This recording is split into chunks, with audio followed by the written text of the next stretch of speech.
Thanks for having me today. So I'm a geologist and an educator, and I have taught at a high school, at Temple University in Philadelphia, and I've been lucky enough to teach here at Western Michigan.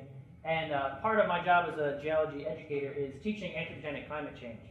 And I'm never really surprised when I get a little pushback from students, some students when I teach anthropogenic climate change, because it is a socio-scientific issue that can evoke emotion for some individuals. Surprising though is that over the years I've noticed that I get the same canned material from students who dissent from believing in climate change, and trying to understand that misinformation that I get back that is the same at these 3 different locations is what led me to the research I do today.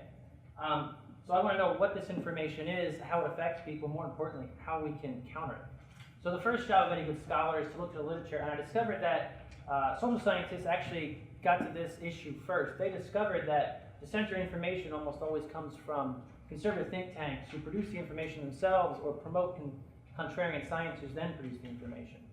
And that information goes into the echo chamber, which we're all a part of right now, which includes TV, media, blogs, and everyday conversation. This information essentially goes to the people in the echo chamber, and they spout it to each other, and all my students essentially are being exposed to that a little bit. And what I was actually hearing from my students in these classes is a little bit of the echo chamber. What the social scientists didn't do was go into the echo chamber and find out what these people were actually saying, which was the first part of my research. So I went into the echo chamber in the form of YouTube videos, actually, that talk about why climate change isn't real. So I watched hours and hours of YouTube videos, and in the first empirical study, we're trying to find out what misinformation exists out there in climate change. And I found some things I expected to find, that the recent warming that we see today is caused by the sun, or volcanoes, or intergalactic solar radiation. What I didn't expect to find, and what surprised me and has surprised a lot of people I've shown this information to, is the arguments that are other than scientific.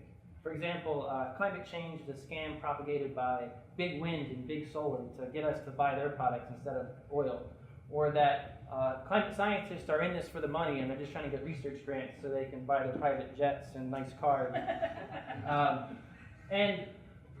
That climate change, my favorite, is that it's a religion. Scientists don't actually do science, they just repeat the same information that they get. So now that I have this inventory, we're developing tailored educational materials that will hopefully inoculate students from this misinformation.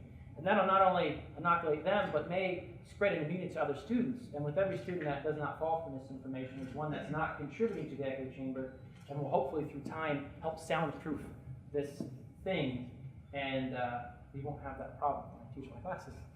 Thank you.